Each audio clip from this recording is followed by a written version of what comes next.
Hello बच्चों, class 12th की math में आज हम सब लोग वेक्टर अलजेब्रा यानी कि सदिश बीजगणित की एक्सरसाइज 19.2 को स्टार्ट करने वाले हैं। तो आप सभी बच्चों का हमारे अपने प्यारे से यूट्यूब चैनल आदर्श डिजिटल क्लासेस पर स्वागत है।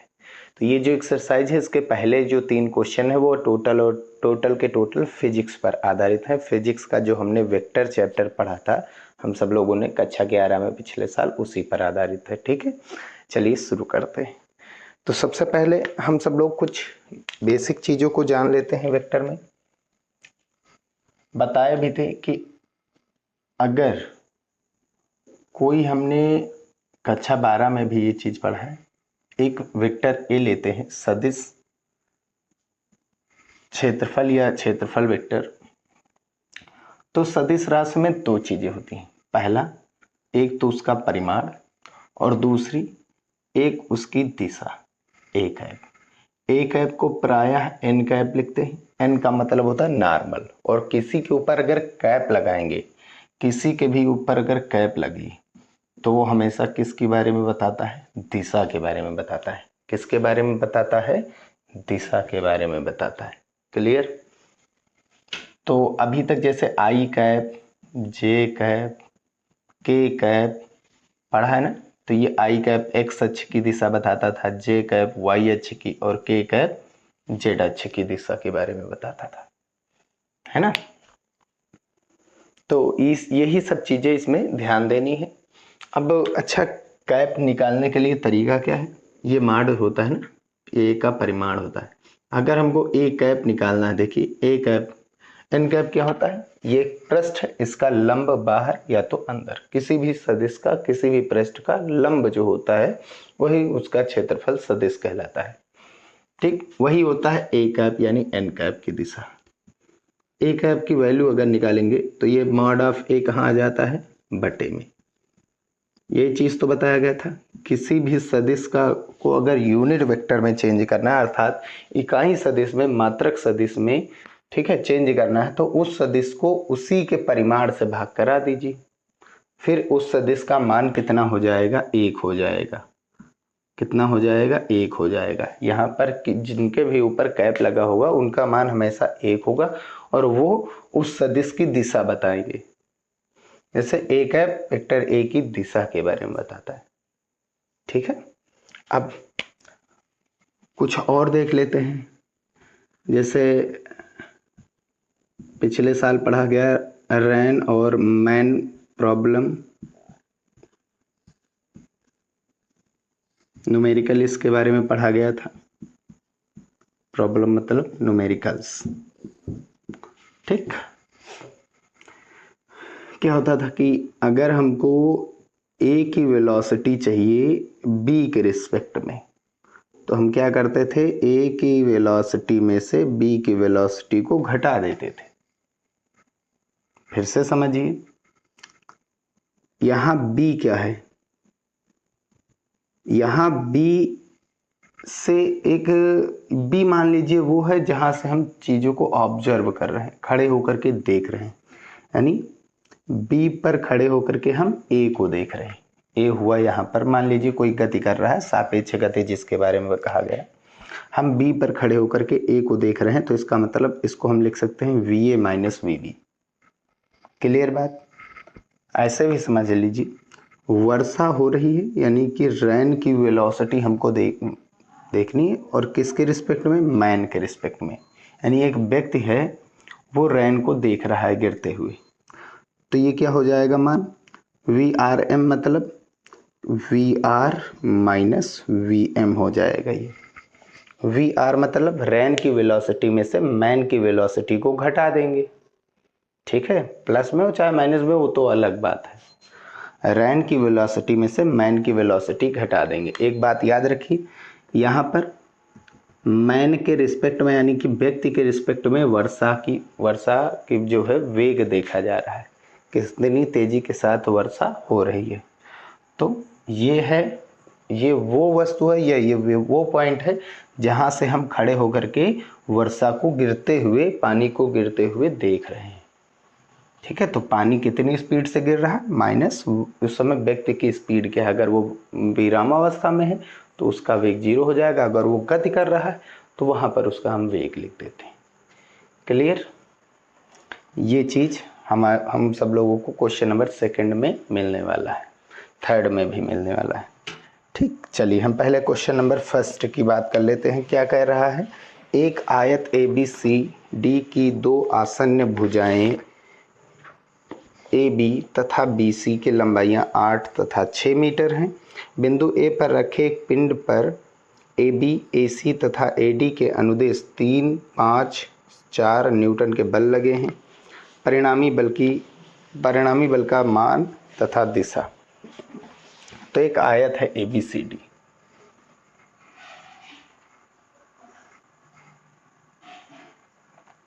ABCD क्या है, एक आयत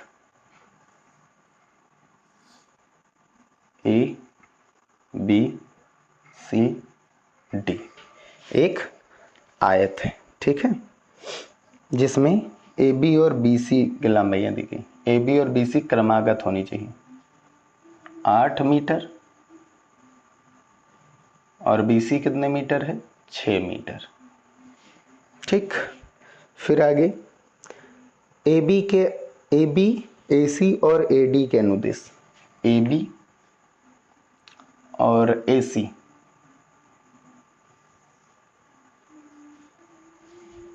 ठीक, और AD के अनुदेश 3, 5, 4 न्यूटन। 3 न्यूटन, 5 न्यूटन और 4 न्यूटन के क्या लग रहे हैं, बल। परिणामी बल का परिमाण व दिशा A पर रखें। A पर एक वस्तु हमने रख दी, उस पर बल इन 3 डायरेक्शन में लगती है। ठीक है, तो एक चीज यहाँ पर बताए भी थे कि ये हमारा y अक्ष, ये x अक्ष हो गया, ये y अक्ष हो गया, ये मूल बिंदु है जहाँ पर खड़े होकर के हम एक्सेस को देख रहे हैं, और सामने की ओर z अक्ष। सामने वाला हम बना नहीं सकते तो टेढ़ा बना दिया गया, ये z अक्ष हो गया। x अक्ष की दिशा कौन बताता है, i कैप, y अक्ष की दिशा j कैप और z अक्ष की दिशा k कैप बताता है। क्लियर बात? अगर यहाँ से देखा जाए, इसको हम एक्सिस में चेंज कर लें, अगर ये है,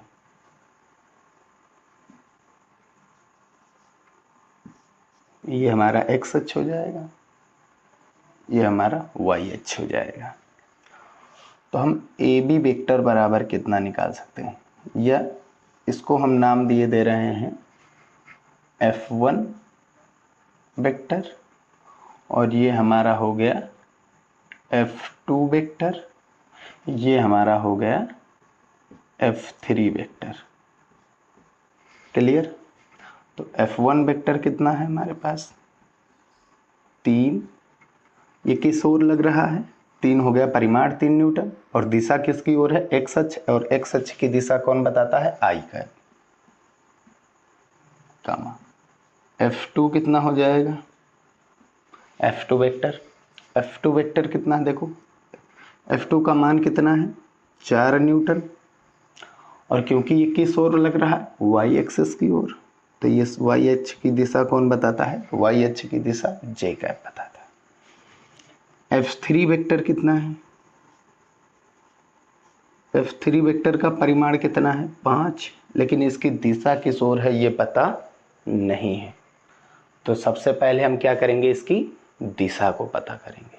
क्या करेंगे, इसकी दिशा को पता करेंगे। इसकी दिशा क्या है वही नहीं पता है, तो F3 की दिशा निकालने के लिए हम क्या करेंगे, हमको AB दिया गया है, AB वेक्टर अगर देखेंगे, AB परिमाण दिया गया है, ध्यान से देखो, AB भुजा कितनी दी गई है, 8 मीटर, और BC भुजा कितनी दी गई है, 6 मीटर। अगर AB वेक्टर हम निकालेंगे सदिश के रूप में, तो इसका परिमाण कितना है, 8, और दिशा, AB की दिशा किस ओर है, x अक्ष, यानी i कैप। BC वेक्टर के रूप में लेंगे अगर, तो इसका परिमाण कितना, 6, और इसकी दिशा, BC किधर है, ऊपर की ओर, BC वेक्टर किधर है, ऊपर की ओर, तो यानी इसकी दिशा कितनी क्या हो जाएगी, j कैप। कौन बताएगा? ऊपर की ओर जे कैप, दाहिनी ओर आई कैप, बाईं ओर माइनस आई कैप, नीचे की ओर माइनस जे कैप और आगे पीछे के कैप। हमको क्या निकालना है? ए सी निकालना है। ए सी वेक्टर बराबर कितना होगा? ये दोनों कितने लंब है ना, ये दोनों लंब है ना, तो इसलिए क्या करेंगे? फार्मूला लगाएंगे पाइथागोरस प्रमेय से। ए सी बराबर यहां से निकालो, ये विकर्ण है ना, आयत का विकर्ण क्या होता है? अंडर रूट लंबाई का स्क्वायर प्लस चौड़ाई का स्क्वायर, या फिर लंब स्क्वायर प्लस आधार स्क्वायर, यही तो होता है। कर्ण स्क्वायर का स्क्वायर हटाएंगे अंडर रूट लग जाएगा। लंब कितना है? 6, आधार कितना? 8, टोटल कितना आ जाएगा? Under root 100। 6 36 18 64 36 64 100, मतलब ए सी का परिमाण कितना हो गया? 10 मीटर। तो ए सी वेक्टर का परिमाण कितना हो गया? 10, लेकिन ये हमको नहीं पता किस ओर है। तो क्या करेंगे हम? यहाँ से देखें, वैसे एसी का परिमाण हमको पता चल गया, लेकिन अब त्रिभुज योग नियम से, त्रिभुज योग नियम से हम दिशा निकालना चाहते हैं। त्रिभुज योग नियम क्या है? ए सी बराबर क्या होगा? A B vector plus B C vector, ये बताया गया था ना। परिमाण वो अलग है, अब त्रिभुज योग नियम अलग है, वो त्रिभुज योग नियम द्वारा नहीं था। ठीक है, समांतर चतुर्भुज योग नियम जरूर था, वो भी सही है, ये भी सही है, गलत नहीं कोई। ठीक है, ए सी को हम क्या लिख सकते हैं? ए सी को A B plus B C, A C को हम लिख सकते हैं A B plus B C, वही तो किया गया है। ए बी कितना है हमारे पास? 8 आई कैप, बी सी कितना हमारे पास? 6 जे कैप, ये ए सी वेक्टर हो गया। हमको दिशा निकालनी है, किसी भी सदिश की दिशा निकालने के लिए हम क्या करते हैं? अर्थात कैप निकालने के लिए उस सदिश के उसके परिमाण से भाग कराते हैं। तो ए सी का परिमाण कितना हो जाएगा? यहाँ से भी देख लीजिए, ए सी का परिमाण अभी हमने निकाला 10 आया, चलिए यहाँ से देख लेते हैं। 8 का स्क्वायर अंडर रूट में प्लस 6 का स्क्वायर, आई कैप और जे कैप के जो मापांक है ना, मान है वही, उसी के गुणांक, आई कैप जे कैप के गुणांक का स्क्वायर करेंगे, कितना आएगा? 10 मीटर। अब हमको इसकी दिशा निकालनी है, यानी ए सी कैप बराबर क्या हो जाएगा? A C vector upon mod of A C. A C vector कितना है? 8 I cap plus 6 J cap, और बटा में कितना हो गया? 10। ये मिल गई हमको ए सी की दिशा। क्लियर? अब ए सी की दिशा मिल गई तो F3 कितना हो जाएगा? F3 किस ओर लग रहा है? F3 किस ओर लग रहा है? ए सी की ओर लग रहा है। मान कितना है? 5। दिशा किस ओर है? ए सी की ओर। ए सी की ओर दिशा, ए सी की दिशा कौन बता रहा है? ए सी कैप। ध्यान से देखिए भैया, F3 किधर लग रहा है? ए सी की ओर लग रहा है। ए सी की दिशा कौन बता रहा है? ए सी कैप। यही चीज तो बताए, ए सी वेक्टर की दिशा कौन बता रहा है? ए सी कैप। चलिए, ए सी कैप का मान कितना आया है? F3 पता चल जाएगा। 5 इंटू ए सी कैप कितना है हमारे पास? 8 I cap plus 6 J cap, और बटा में 10। 5 एकन 5, 5 दूनी 10, 2 से काटो, 2 एकन 2, 2 चौके 8, 2 तियां 6। तो F3 वेक्टर कितना आ गया हमारे पास? 4 आई कैप प्लस 3 जे कैप। ये क्लियर? अब हमको क्या निकालना है? नेट बल निकालना है।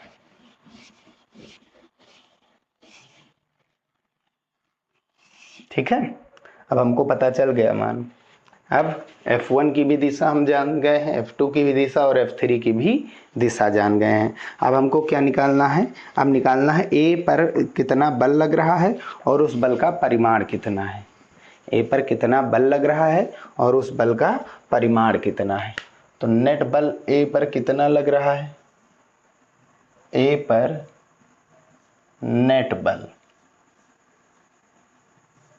ठीक, तो F A लिख देंगे, बराबर AD की ओर कितना लग रहा है, F1 vector plus F2 vector plus F3 vector. भाई टोटल बल कितने लग रहे हैं, A पर 3 बल लग रहे हैं, तीनों को ऐड कर देंगे, यही ठीक है ना।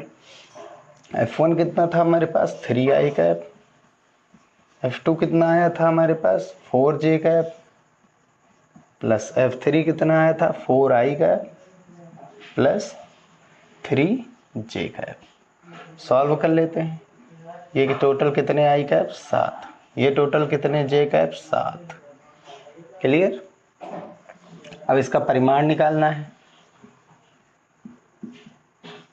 तो अंडर रूट गुणांक का स्क्वायर कर दो। क्लियर। 7 सता 49, 7 सता 49, इसको हम क्या लिख सकते हैं 49 गुणा 2, अरे 49 49 98, ठीक। 98 को मतलब 2 गुणे 49 लिख सकते हैं, 49 मतलब 7 बाहर और रूट में 2 बच जाएगा अंदर, न्यूटन। ये मिल गया हमको परिमाण। अब मेन बात दिशा, दिशा कौन बताता है, दिशा कौन बताता है, नेट बल किधर लग रहा है। अच्छा, ये दोनों बल परस्पर कितने हैं, लंबवत 90 अंश है, यानी कि इन दोनों का माध्य इस ओर जाने वाला है। याद रखिए, ये एक दूसरे को माध्य बल लगाएंगे। क्लियर, समझ में आई बात ये।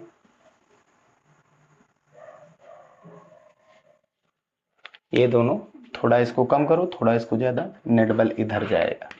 नेट बल किधर जाएगा, F3 की ओर। किधर जाएगा, ध्यान से देखिए, आई कैप जे कैप किस में आ रहा है, आई कैप जे कैप F3 में ही तो आ रहा है, F3 की ही ओर तो डायरेक्शन जाएगा।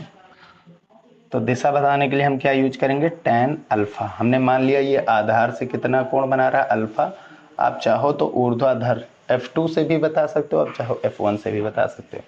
tan ही क्यों लिया, क्योंकि tan थीटा बराबर क्या होता है, लंब बटा आधार। ठीक, इसकी दिशा नेट बल की, किसकी, नेट बल। नेट बल का फार्मूला क्या है, F A वेक्टर बराबर 7i cap plus 7j cap. ठीक, ये y अक्ष है, ये x अक्ष। ठीक, नेट बल हमारा इस ओर लग रहा है, देखिए नेट बल हमारा इसी ओर तो जाएगा भैया, ये x अक्ष, ये y अक्ष। नेट बल किधर जाएगा, सामने। क्यों जाएगा, क्योंकि ध्यान से देखिए 7i प्लस 7j, i और j किस में था, F1 में नहीं है, F2 में भी नहीं, F3 में है, तो F3 की डायरेक्शन इस ओर है, तो इसी ओर नेट बल जाएगा। क्लियर है बात। ठीक, अरे ये दोनों परस्पर लंब हैं, तो ये दोनों मिल करके नेट डायरेक्शन इधर देंगे, माध्य वैल्यू देंगे, क्योंकि कोण कितना बन रहा है 90, cos 90 का मान 0। फार्मूला था F1 square plus F2 square plus 2F1 F2 cos 90 अंश, cos 90 0, ये इधर ही जाएंगे माध्य। ठीक है, कितना कोण बनाएगा ये, कितना कोण बनाएगा ये, हमने मान लिया अल्फा कोण बनाएगा। अब y देखो, y अक्ष की ओर कितना मान है 7, x अक्ष की ओर कितना मान है 7, यहाँ से एक लंब डाल देंगे तो ये भी कितना हो जाएगा 7। tan थीटा ले लो, अल्फा है ना, लंब बटा आधार। लंब कितना है, tan अल्फा इक्वल्स टू लंब कितना है 7, ये तो 7 ये, आधार कितना है 7, कैंसिल आउट 1, 1 किसका मान होता है tan 45। तुलना कराएंगे तो अल्फा की वैल्यू कितनी हो गई 45 अंश। ये हो जाएगा इसका आंसर। चलिए अब हम क्वेश्चन नंबर 2 देखते हैं। कह रहा है एक रेलगाड़ी 30 किलोमीटर प्रति घंटे के वेग से जा रही है, उसमें बैठे हुए एक व्यक्ति को ऊर्ध्वाधर दिशा में 20 किलोमीटर प्रति घंटे के वेग से आ रही वर्षा जल की बूंदें किस दिशा में और किस वेग से गिरती हुई प्रतीत होंगी। दिशा मतलब कोण निकालना है, और वेग तो हम जानते हैं अर्थात परिमाण। ठीक, तो एक ट्रेन है, एक ट्रेन है, यहां से समझता, वर्षा हो रही किधर, नीचे की ओर, कितने वेग से हो रही है? 20 किलोमीटर प्रति घंटा। देख लेते हैं, 20 किलोमीटर प्रति घंटा है ना, वर्षा जो है 20 किलोमीटर प्रति घंटे के वेग से। और एक रेलगाड़ी है, ये हो गई रेलगाड़ी, ठीक।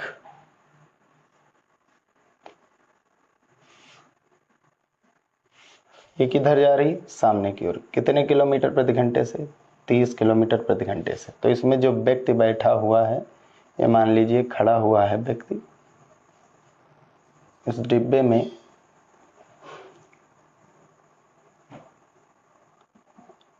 ठीक। तो इसकी भी स्पीड कितनी होगी? 30 किलोमीटर प्रति घंटा होगी ना। तो चाहे मैन की स्पीड कह दो, चाहे ट्रेन की स्पीड कह दो। तो ये जा रहा इस ओर, वर्षा नीचे की ओर गिर रही है।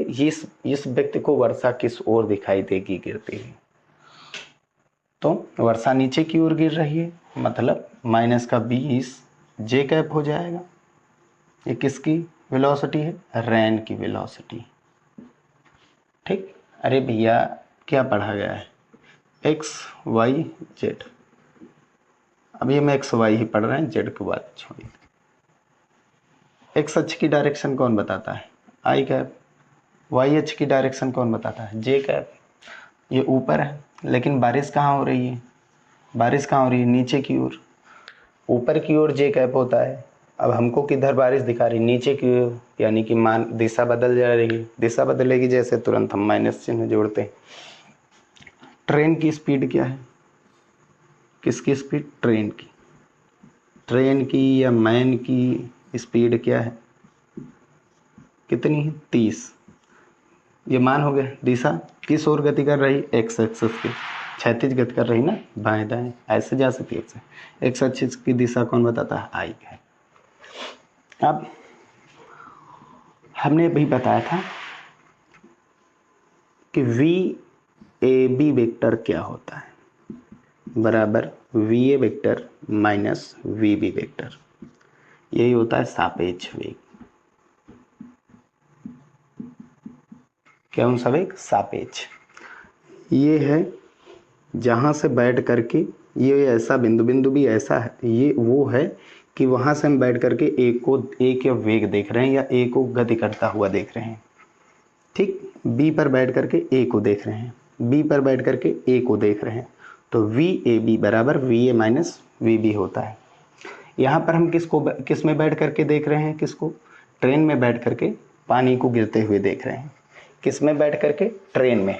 तो ट्रेन से हम ऑब्जर्व कर रहे हैं पानी को। तो वर्षा की वेलोसिटी, रेन की वेलोसिटी किसके टर्म में? ट्रेन में बैठ करके ना, ट्रेन के सापेक्ष, ठीक है ना, क्योंकि ट्रेन पर हम बैठ करके वर्षा को गिरते हुए देख रहे हैं। तो ये क्या हो जाएगा? V R vector minus V T vector. यही तो अभी बताया गया था। क्लियर? थोड़ा एग्जाम्पल एक समझ लेते हैं। ये पानी बरस रहा है और यहाँ पर एक व्यक्ति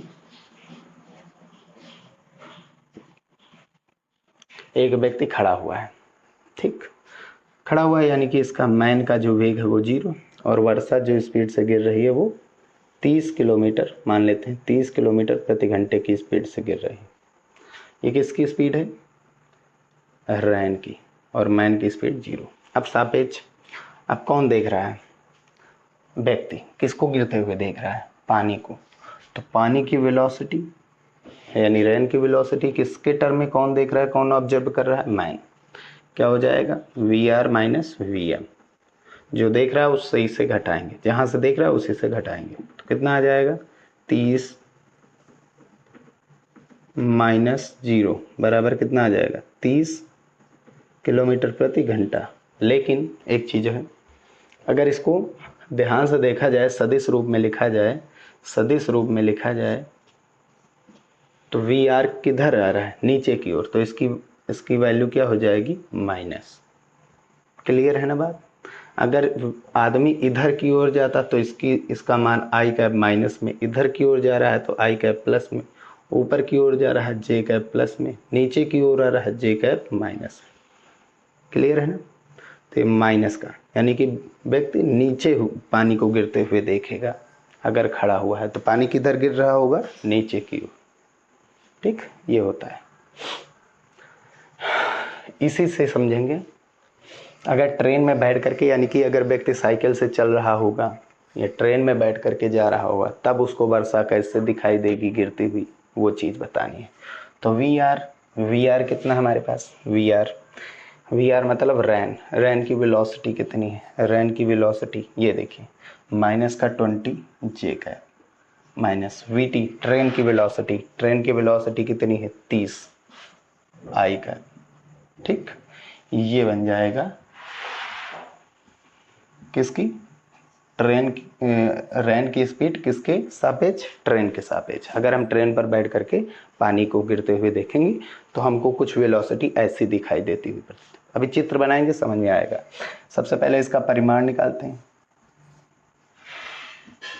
बराबर क्या हो जाएगा, अंडर रूट जे का -20 का स्क्वायर, और ये कितना है -30 का स्क्वायर।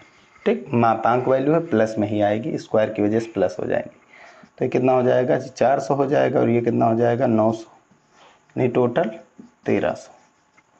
1300 का मतलब क्या हुआ, 13 गुणा 100, और 100 का मतलब 10 बाहर √13 अंदर, किलोमीटर प्रति आवर। ये बन गई आपके भैया। अगर हम ट्रेन पर खड़े होकर के पानी को गिरते हुए देखेंगे तो उस समय पानी की जो स्पीड होगी वो 10√13 किलोमीटर प्रति घंटा होगी। 10√13 किलोमीटर प्रति घंटा होगी। घटा क्यों वैल्यू, देखो दोनों की वैल्यू घटी क्यों, इससे भी कम आई, क्यों आई, क्योंकि भैया ट्रेन भी चल रही है। अगर ट्रेन रुकी होती तो उतनी सी स्पीड दिखाई देती, लेकिन अगर तुम भी चल रहे हो वो भी चल रहा है तो यहाँ सापेक्ष वेग आएगा।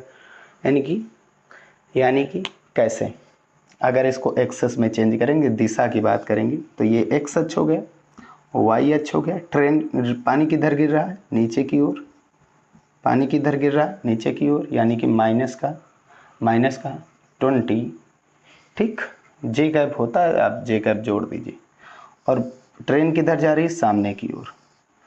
हम ठीक, ट्रेन सामने की ओर जाएगी तो हम वेग किधर की ओर लेंगे, पीछे की ओर, माइनस का कितना 30।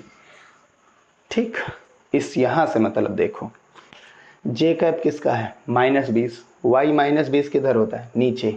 आई कैप किसका है -30 एक्स अक्ष -30 किधर होता है, बाईं ओर होता है। अब कहोगे ये कैसे है, भैया जहाँ से तुम खड़े होकर, अगर हम ट्रेन में खड़े होंगे तो बाहर की चीज़ें हमको चलती हुई प्रतीत होंगी और हम स्वयं अपने आप को रुके हुए प्रतीत करेंगे। समझ में आई बात। अगर ट्रेन में बैठे हुए हैं तो बाहर की चीज़ें चलती हुई प्रतीत होंगी, किधर की ओर। अगर हम सामने की ओर जा रहे हैं तो चीज़ें किधर की ओर जाती हुई प्रतीत होंगी, पीछे की ओर। ऐसा लगेगा कि सब पेड़ पौधे चारों ओर की वस्तुएं किधर जा रही हैं, पीछे की ओर जा रही हैं। यही चीज़ तो है। अगर हम इस ओर जा रहे हैं तो हमको लगेगा पानी उस ओर गिर रहा है, पीछे की ओर हमारे गिर रहा है। आ रही बात समझ, पानी तिरछा जाएगा पीछे की ओर। आप देखिए, अगर बाइक चलाते हैं तो छाता किधर लगाते हैं, सामने की ओर। अगर रुके हुए हैं तो पानी सीधे गिरता है, लेकिन अगर चलने लगते हैं तो पानी मुंह पर आने लगता है, यानी हम जा उधर रहे उल्टा पानी हमारे ऊपर आएगा। ठीक है, क्योंकि हम ऑब्जर्वर है, यानी कि हम विरामावस्था में रुक करके अपने आप को विरामावस्था में मान लेते हैं। ट्रेन में बैठे हुए होते हैं तो अपने आप को हम विरामावस्था में मान लेते हैं, क्योंकि विरामावस्था में हम होते नहीं। ठीक, तो भी हमको ये सभी चीज़ें किधर जाती हुई प्रतीत होंगी, पीछे की ओर। पानी भी किधर जाएगा, पीछे की ओर। तो अगर ट्रेन इधर जा रही तो पानी किधर जाएगा, पीछे की ओर। ठीक, पानी के लिए यही वेग किसके लिए चला जाएगा, पानी के लिए चला जाएगा।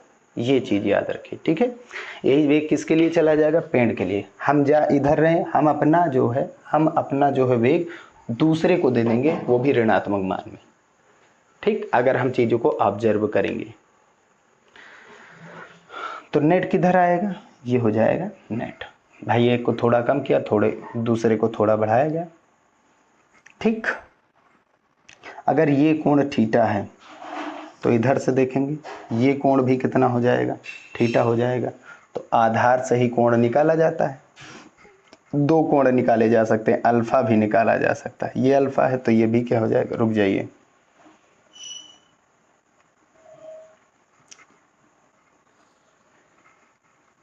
ये थीटा है तो ये थीटा जाएगा भैया, ठीक, ये होता है। और अगर ये अल्फा है तो ये वाला अल्फा होगा। क्लियर बात। शीर्षाभिमुख होता है। यहाँ से क्या डालेंगे, एक लंब। तो ध्यान से देखिए, ये -20 है तो ये भी क्या हो जाएगा, -20 हो जाएगा। यहाँ से दिशा निकालनी हमको, tan अल्फा बराबर सामने वाली भुजा लंब कितना है, -20 बटा आधार कितना है, -30। तो अल्फा बराबर कितना हो गया, tan इनवर्स 2/3। और ये कहाँ से आया, देखो अल्फा की बात हो रही है, कहाँ से आया, एक्स अक्ष से। कहाँ से आया, एक्स अक्ष से। एक्स अक्ष की कौन सी दिशा, धन दिशा से। भाई ये अल्फा है तो ये भी तो अल्फा है, एक्स अक्ष की धन दिशा से।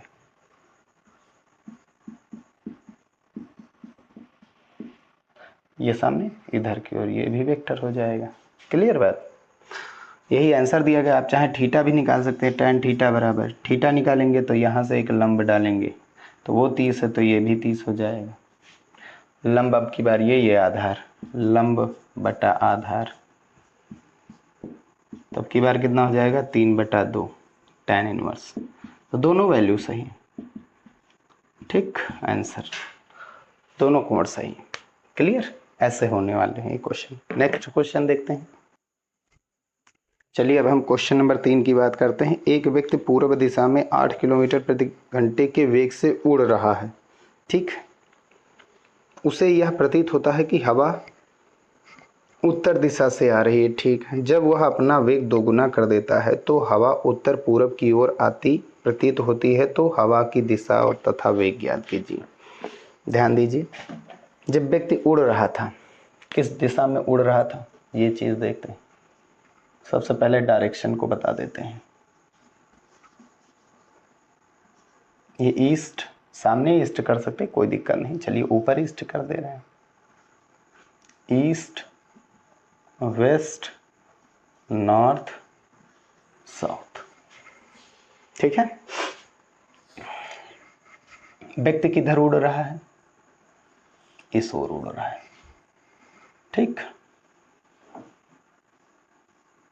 अच्छा एक चीज समझिए, यहां पर हम इसको इस रूप में ना लेकर के इस जैसा बना रहे हैं ताकि आपको समझने में आसानी हो। ऐसे, ये ईस्ट, वेस्ट, ये नॉर्थ और ये साउथ, ठीक।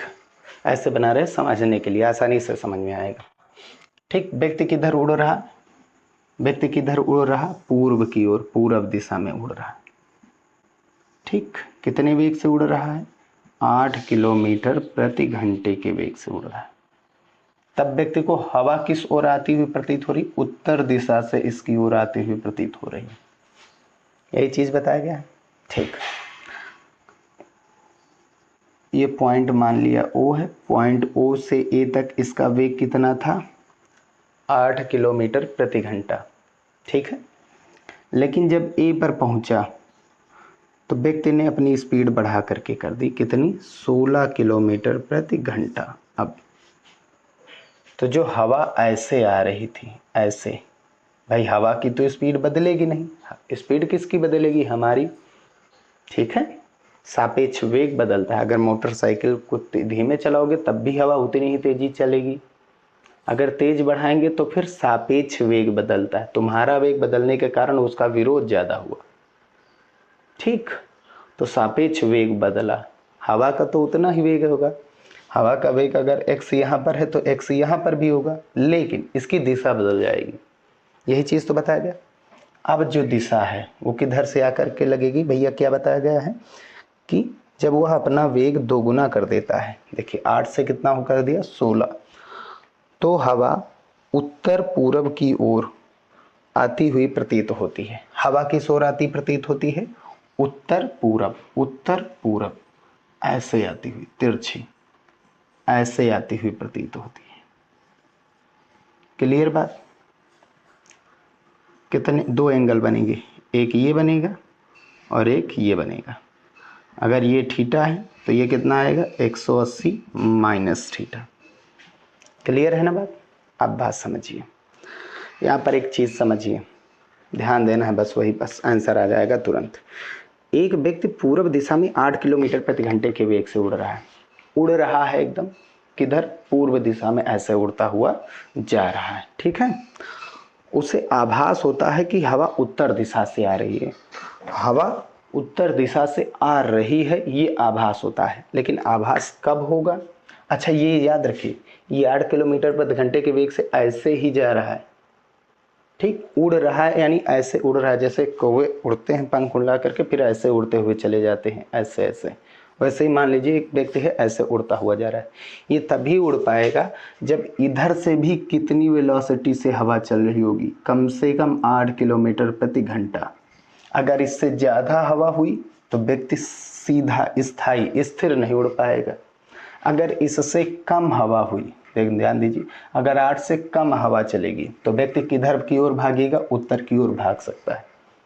लेकिन ये पूर्व दिशा में ही केवल उड़ रहा है, तो इसका मतलब जरूर उत्तर दिशा से 8 किलोमीटर प्रति घंटे के वेग से हवा चल रही है, ठीक। हवा का वेग बढ़ेगा तो ये सीधा नहीं बढ़ पाएगा, वो कुछ इधर बढ़ेगा। आ रही बात समझ? अगर हवा का वेग घटेगा तो ये उत्तर की ओर भागेगा। ये चीज याद रखिए, यहाँ पर क्वेश्चन में दिया नहीं गया है, लेकिन ये 8 किलोमीटर प्रति घंटे की स्पीड होनी है, ये क्वेश्चन में दिया नहीं गया। कुछ और क्वेश्चन अगर इनके सॉल्व करेंगे तो उसमें हवा का भी वेग दिया जाता है। आ रही बात समझ? तो ये 8 क्यों माना गया है? 8 क्यों माना गया है? क्योंकि वो जो व्यक्ति है वो, उसे केवल प्रतीत होता है कि हवा उत्तर दिशा में आ रही है, ठीक है। यानी कि वो केवल और केवल अपने आप पर जो यहाँ पर रिलेटिव वेलोसिटी देखेंगे, किसकी? मैन की। किसके रिस्पेक्ट में? हवा मतलब एयर के रिस्पेक्ट में। तो क्या हो जाएगी? मैन की वेलोसिटी माइनस एयर की वेलोसिटी, कितना आ जाएगा? मैन की वेलोसिटी 8, एयर की वेलोसिटी 8। अब देखिए कितना महसूस हो रहा है इसको,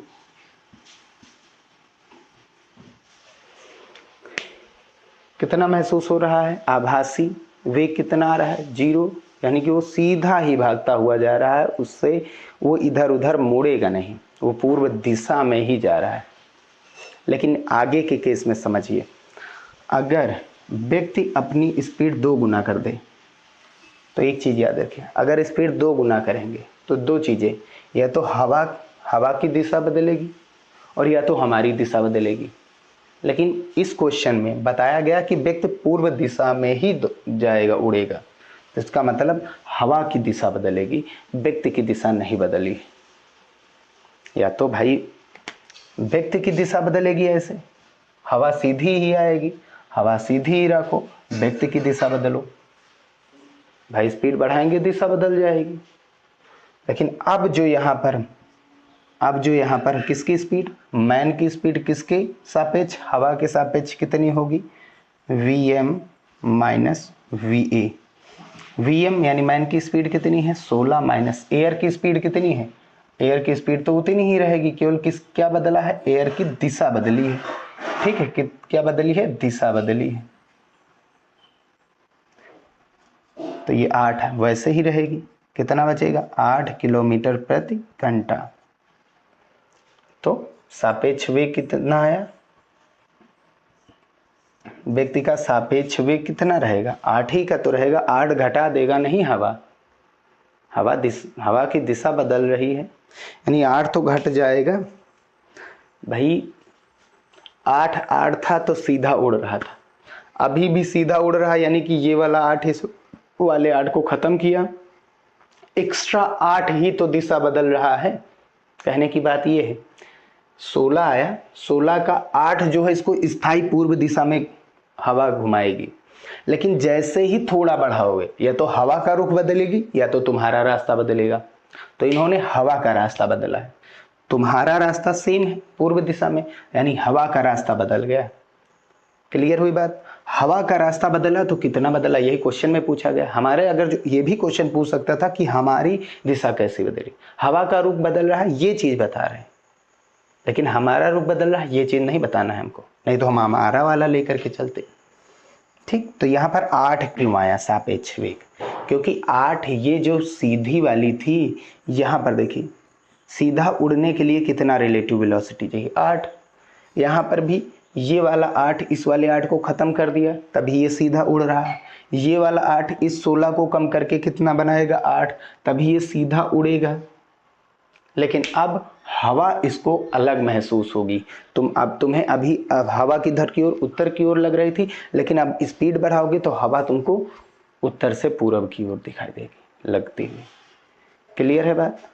तो अगर रिलेटिव वेलोसिटी देखी जाए, रिलेटिव वेलोसिटी देखी जाए किसकी, सापेक्ष वेग देखा जाए किसका, मैन का, कितना है 8 किलोमीटर प्रति घंटा।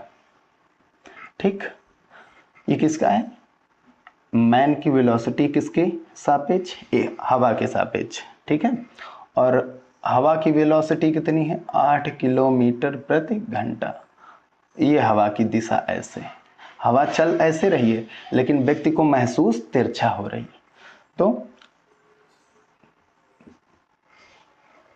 हमको निकालना है, हमको निकालना क्या है, हवा की वेग निकालना है। हवा कितना आ जाएगा, ये 8 का स्क्वायर, सापेक्ष वेग कितना बचा 8 का स्क्वायर, हल करेंगे कितना आ जाएगा 8 अठाई 64, 8 अठाई 64 यानी 128। 128 को हम क्या लिख सकते हैं 64 गुणा 2, 64 मतलब 8 बाहर रूट 2 अंदर, ये आ जाएगा वेग किलोमीटर प्रति घंटा। ये कौन सा मान है, ये वाला मान है, ये वाला मान आया।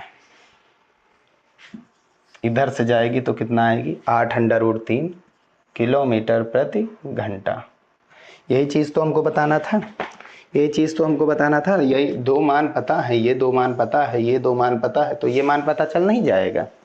ये चीज़ तो हमको बताना था कि तो हवा उत्तर पूर्व की ओर आती हुई प्रतीत होती है, उत्तर से पूर्व की ओर, उत्तर से पूर्व की ओर। ये ईस्ट, ये नॉर्थ है, ये ईस्ट है। ठीक है, हवा की दिशा तथा वेग ज्ञात करना है। तो हवा का वेग ये है, जब उत्तर पूर्व की ओर आएगा। वैसे हवा का वेग 8 ही होगा वो रिलेटिव के कारण, लेकिन जब इसका वेग बढ़ेगा तो उस पर सापेक्ष वेलोसिटी बढ़ेगी। जाहिर सी बात है, अगर हम तेजी से मोटरसाइकिल चलाएंगे तो हवा तेजी से लगेगी, धीमे चलाएंगे तो धीमे लगेगी। तो धीमे चल रही थी तो स्थायी में था, ये संतुलन का केस है। कौन सा केस था, इसमें व्यक्ति संतुलन की अवस्था में होता है, यानी कि वेग बराबर लगता है। हवा बराबर थी, सापेक्ष वेग 0 था, इसीलिए वो सीधा जा रहा था। कैसा जा रहा था, सीधा। हवा भी कैसी आ रही थी, सीधी, क्योंकि सापेक्ष वेग क्या हुआ 0। लेकिन यहाँ पर क्या हुआ, अगर वेग बदलेगा तो या तो व्यक्ति का डायरेक्शन बदलेगा या तो हवा की डायरेक्शन, एयर की डायरेक्शन बदलेगी। तो अगर एयर की डायरेक्शन नहीं बदलेंगे तो व्यक्ति की डायरेक्शन बदल जाएगा, जाहिर सी बात है। लेकिन इन्होंने बताया कि व्यक्ति की डायरेक्शन वैसे ही रखो, हवा की डायरेक्शन कितनी बदलेगी ये चीज़ बताओ। तो हवा को घुमा दीजिए तिरछा। क्लियर, उत्तर पूर्व की ओर। ठीक, यही हुआ। अब हमको क्या बतानी है, दिशा। ये कोण कितना बन रहा है, थीटा। हम हमेशा कोण किधर बताते हैं, एंटी क्लॉकवाइज, एक्स अक्ष की धन दिशा से कोण कितना बन रहा है। ठीक, तो ये कोण हमको बताना है 180 माइनस थीटा। पूर्व दिशा से कितना कोण बन रहा है, इधर से कोण को थोड़ी बताना है। ठीक, कोण ये भी आएगा, लेकिन ये वाला जो कोण होता है, कोण हमेशा एंटी क्लॉकवाइज होता है, तभी पॉजिटिव जाता है। क्लॉकवाइज में नेगेटिव आता है। तो आप चाहे थीटा को माइनस रख करके ले चलिए, चाहे जो। तो ये tan थीटा बराबर क्या होता है, लंब बटा आधार। लंब कितना है 8, आधार कितना, सापेक्ष वेग 8। ठीक, इस 8 के कारण ही तो हवा बदली है। अगर ये एक्स्ट्रा 8 ना आता अभी तक 8 ये था, 8 ये था, हवा इससे चल रही थी। लेकिन जैसे ही ये 8 एक्स्ट्रा और जुड़ा इसमें 8 में, इस एक्स्ट्रा 8 के कारण ही तो ये बदला है। तो एक्स्ट्रा 8 और ये 8 कितना बदला, ये चीज़ निकालना है। क्लियर? एक आया। थीटा बराबर क्या हो जाएगा, tan थीटा बराबर 1 किसका मान होता है, tan 45। तो थीटा बराबर कितना हो गया, 45। पूर्व दिशा से निकालना है, पूर्व या पूर्व दिशा से कोण। पूर्व दिशा से कोण कितना बन रहा है, 180 माइनस थीटा। कितना आएगा, 180 माइनस थीटा कितना, 45।